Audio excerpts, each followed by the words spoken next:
Praise the Lord. सबको जय मसीह की। मैं अंजलि आप सबका स्वागत करती हूँ हमारे चैनल वचन की गहराई में। तो आइए हम आज के वचन से जानते हैं कि यहोवा परमेश्वर हमसे कितना प्रेम करते हैं। तो आइए हम देखते हैं पवित्र बाइबल में उसका नया नियम लूका 15 का अध्याय और उसके 21 और 22 नंबर के वचन में लिखा है, पुत्र ने उनसे कहा, पिताजी, मैंने स्वर्ग के विरोध में और तेरी दृष्टि में पाप किया है और अब इस योग्य नहीं रहा कि तेरा पुत्र कहलाऊं। परंतु पिता ने अपने दासों से कहा, झट अच्छे से अच्छा वस्त्र निकाल कर उसे पहनाओ और उसके हाथ में अंगूठी और पाँव में जूतियाँ पहनाओ। मेरे मसीह बहन भाइयों, इस वचन से हम जानते हैं कि बाइबल बताती है कि उड़ाऊ नाम का एक पुत्र हुआ करता था। वो अपने भाई से छोटा था और एक दिन उसने अपने पिताजी से कहा, हे पिता, संपत्ति में से जो भाग मेरा है वो मुझे दे दे। और उसके पिताजी ने ऐसा ही किया और उसकी संपत्ति में जो हिस्सा उस छोटे बच्चे का था वो उसको दे दिया, जिसका नाम उड़ाऊ था। बहुत दिन ना बीते थे कि छोटा पुत्र सब कुछ इकट्ठा करके दूर देश को चला गया और वहाँ कुकर्म में अपनी संपत्ति उड़ा दी। जब वो सब कुछ खर्च कर चुका तो उस देश में बड़ा अकाल पड़ा और वो कंगाल हो गया। इसलिए वो उस देश के निवासियों में से एक के यहाँ जा पड़ा। उसने उससे अपने खेतों में सूअर चराने के लिए भेजा और वो चाहता था कि उन फलियों से जिन्हें सूअर खाते थे अपना पेट भरे, और उसे कोई कुछ नहीं देता था।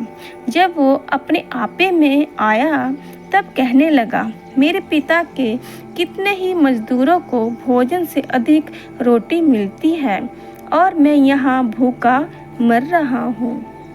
मैं अब उठकर अपने पिता के पास जाऊँगा और उससे कहूँगा कि पिताजी, मैंने स्वर्ग के विरोध में और तेरी दृष्टि में पाप किया है। अब इस योग्य नहीं रहा कि तेरा पुत्र कहलाऊं। मुझे अपने एक मजदूर के समान रख ले।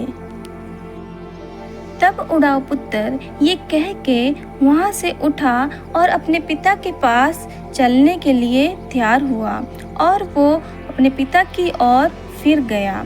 और वो अभी दूर ही था कि उसके पिता ने उसे देखकर तरस खाया और दौड़कर उसे गले लगाया और बहुत चूमा। पुत्र ने उससे कहा, पिताजी, मैंने स्वर्ग के विरोध में और तेरी दृष्टि में पाप किया है और अब इस योग्य नहीं रहा कि तेरा पुत्र कहलाऊं। परंतु पिता ने अपने दासों से कहा, झट अच्छे से अच्छा वस्त्र निकाल उसे पहनाओ और उसके हाथ में अंगूठी और पाँव में जूतियाँ पहनाओ और पला हुआ बछड़ा लाकर मारो ताकि हम खाएं और आनंद मनाएं, क्योंकि मेरा ये पुत्र मर गया था, फिर जी गया है, और खो गया था और अब मिल गया है। और वे आनंद करने लगे। बाइबल हमें उड़ाऊ पुत्र और उसे पिता के जीवन शैली से हमें बताती है कि यहोवा परमेश्वर और हमारा रिश्ता भी ऐसा है।